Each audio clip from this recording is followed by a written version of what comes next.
You're tuned into the District Nation Series preview for hot takes, storylines, players to watch, and everything in between for this upcoming series.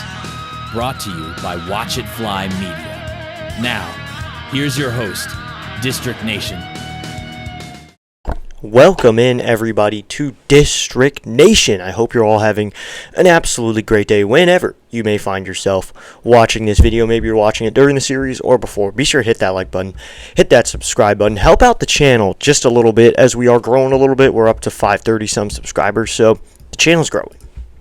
So here we are for a series preview for the series between the Washington Nationals and the Houston Astros. Our last series, as you can see by that words right below me, we lost. The Nationals lost their last series, and that's kind of rare for the Nationals right now. But let's check out that series, go back and look at it for the series between the Nationals and the Pirates. What made us lost? What was causing it? And what caused that one win? What were the high points and the low points? Let's go through that real quickly, and then we'll get started about talking about this series a little bit. Friday, the Nationals get the win 9-5. Some post-game fireworks were started by a little game fireworks. The Nationals had two multi-home run game. Luis Garcia Jr.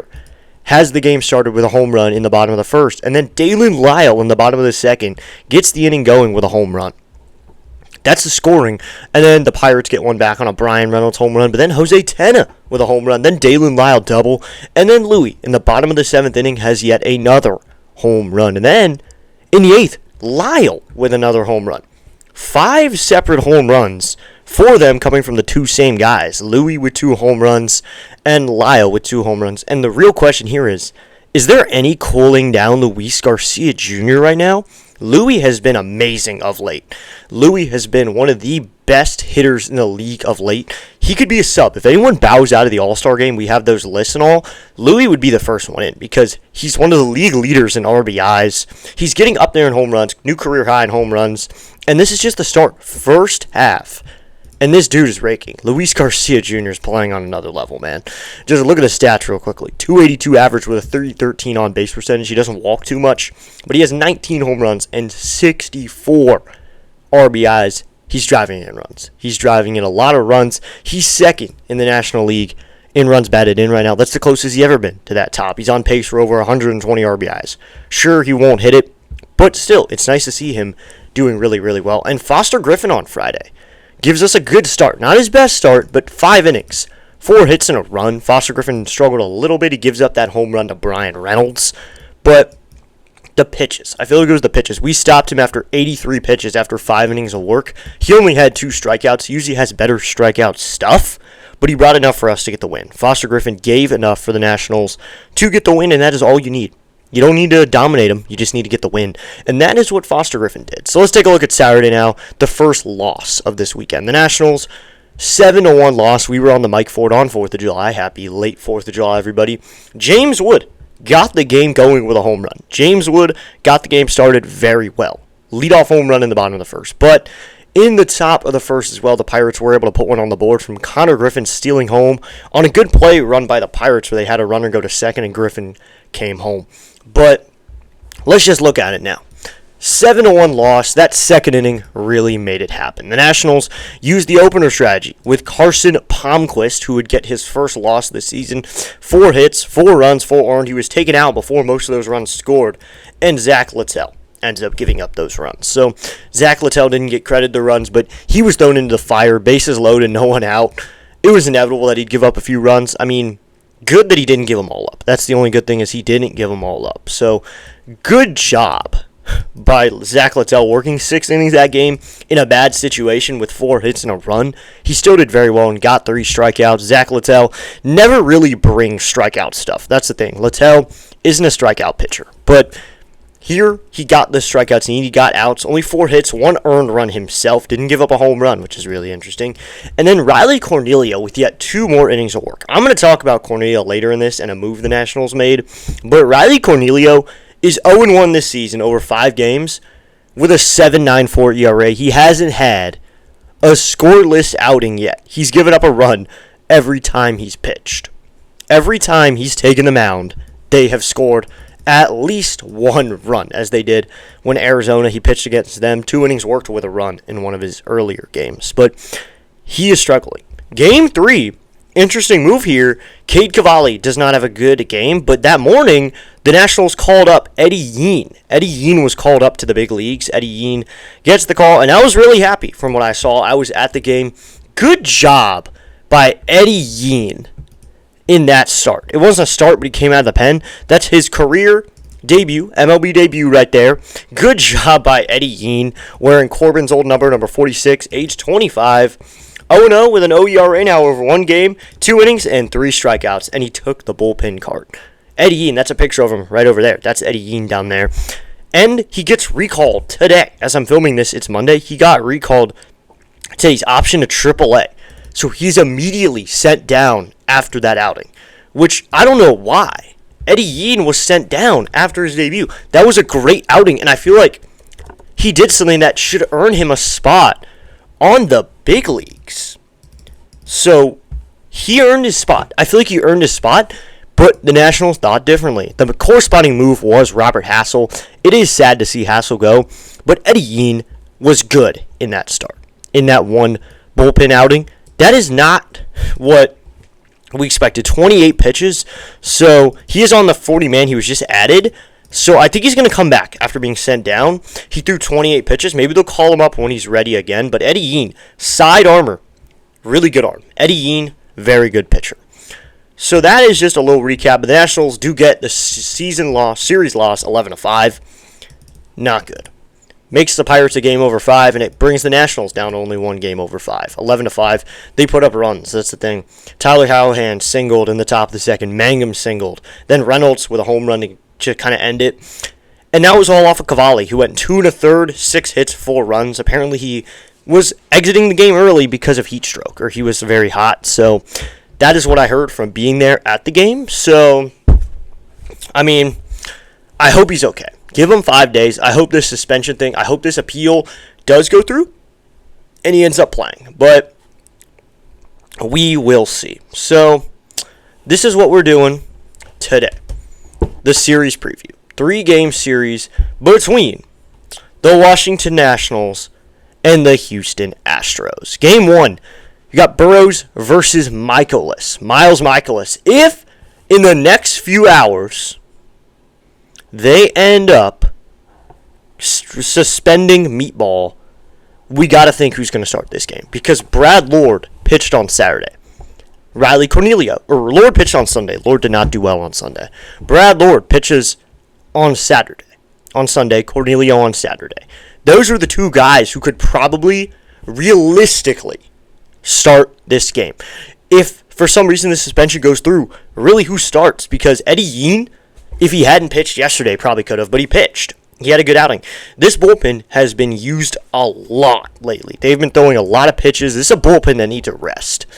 Yeen threw yesterday. Poland threw yesterday, only 2/3 of an inning. Rabalta pitched yesterday. Lord pitched yesterday. And Lawrence threw 1.2 innings. So most of those arms are probably blown today. Let's look at Saturday. Cornelio went 2 innings. Palmquist went 1. So maybe Palmquist. Maybe Palmquist available if he's still at the big league level by the game time. Rabalta pitched on Friday. Lawrence pitched on Friday. Beater's available. And Kent threw 2 innings on Friday. You really have 2 arms who are available. Beater and Kent for tonight. You're going to need a good start from Meatball, which is like asking, I use this a lot, a bull going into a china shop and not breaking anything. We are asking a lot of Meatball Michaelis tonight to have a good start. He's facing the Astros, though. If he's going to have a good one, might as well face the Astros, who find themselves in a hole a little bit. I'd like to say that. Let's just say in a hole because I looked at their records today. Let's just look at this real quickly. They are 9-15 in interleague play. 24 games against NL competition, they've won 9 of them. The Nationals are 17-10 in interleague play. Probably they've played different strength of schedules. Nationals played the White Sox, a very good team. They played the Red Sox. That's not the best competition. They beat the Rays. They beat the Orioles. They beat the Royals. They were beating decent teams on the other side. I mean, Rays were good competition. They're one of the best teams in the league, and the Nationals won the series with them. This is a team that is making a lot of noise. This team is doing it under the radar, too. The Nationals, under the radar, are making a lot of noise. Their record is only 46-45, and it still has them sort of within the wild card race. They're 7.5 games behind in the NL East. just there looking at the standings. They're behind, but the wild card is not out of our league yet. The wild card standings. The Nationals are 3 games behind, but they're only third. You have the Cubs, the Phillies, and the Cardinals are in right now. And the Marlins are even. The Pirates are 3 games behind, and the Nationals are 3 games behind. We're third of the teams that are waiting to hop in. We go on a win streak, we're right back into contention. We were there all of June. Now, July, go hot a little bit. You could find your way right in there. This is a team that could win 5 or 6 games in a row. So, my opinion is, why not just go on a streak? I think we should have left Eddie Yean up. That is my full opinion. I know many people may not agree with me fully, but Eddie Yean was a good arm. We might have at least should have tested him out at most. At least give him a shot. That is my opinion. Give him a shot. See how it works. If it doesn't work, fine. You can bring him back down. Give him about a week. If he does well in that week, this guy could be our 8th inning guy because we have guys there who are competing for the closer spot right now.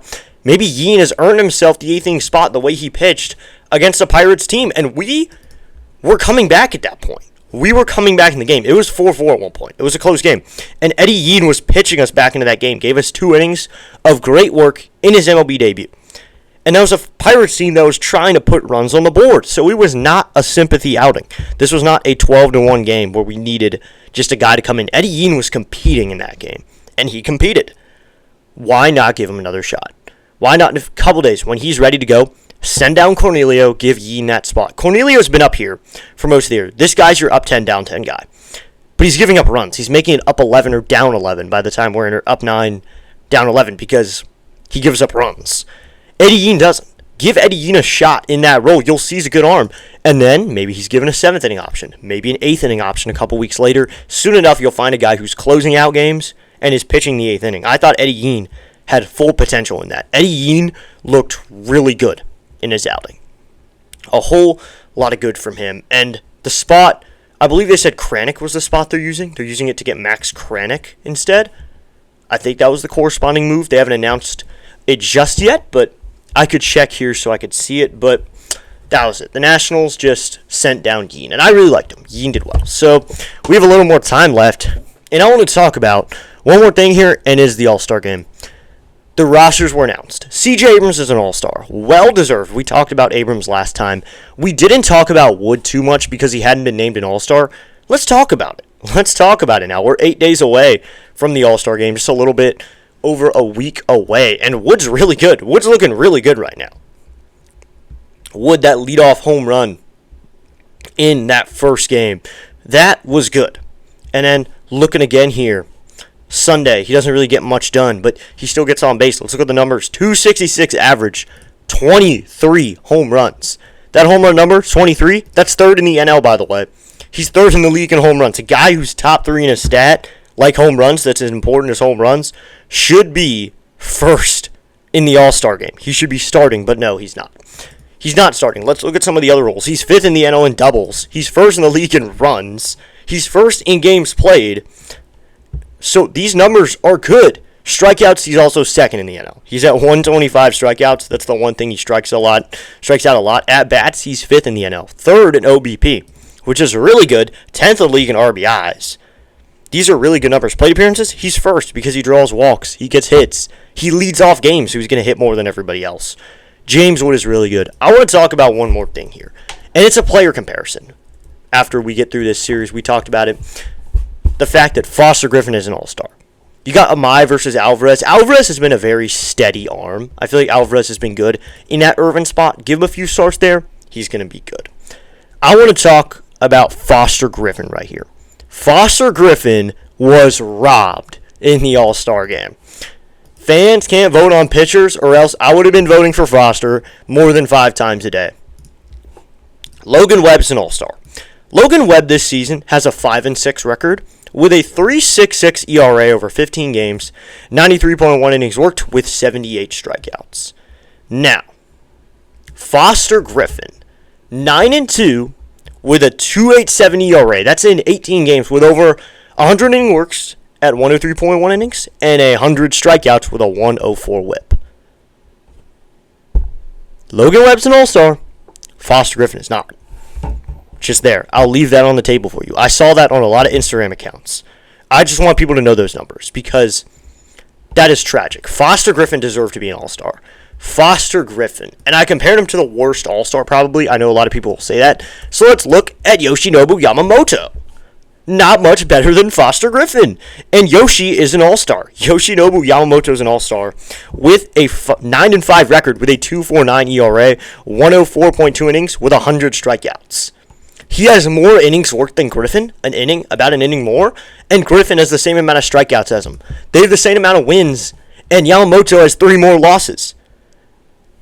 The reporters and the managers did not vote Griffin. Foster Griffin deserves some all-stars. We got to look at Foster Griffin. This is the most underrated player in baseball right now, and I think non-Nationals fans will say that. He is so underrated right now. No one voted him for all-star. That's crazy. He should be on that game. If there's any sort of bow out at all, if anyone says they're not in the game, that spot better go to Foster Griffin.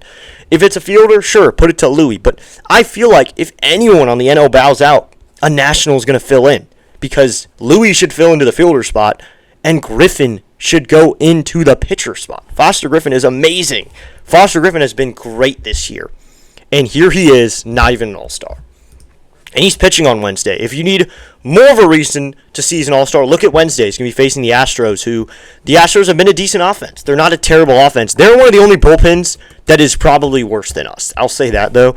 Probably one of the only bullpens that's worse than us. I mean, they are 1 game under 5, and they score a good amount of runs. So that's where we're going to end it for today's series preview. I just wanted to leave that with you. A few points there. Talk about Eddie Yean, Foster Griffin, but that's going to leave it. My prediction for this series is Nationals get the win 2-1. I predict that a lot usually, but I think we bounce back after losing a series and we come back and win this series. Those are the pitchers over there. Amai versus Awesome Andrew Alvarez, Game 2. Spencer Arrighetti versus Foster Griffin, Game 3. Burroughs Michaelis, Game 1. So we'll see Meatball tonight if you're watching this Monday night. So thank you so much for tuning in, everybody. I will see you in the next series preview, or if you tune in for live play-by-play. We'll be going live for tonight's game, at least, this Monday night game. I don't know how many more we'll go live for, but Monday night is a definite. So thank you so much for tuning in. I will see you soon, right here on District Nation, YouTube's home of DC Sports. Have a great rest of your day.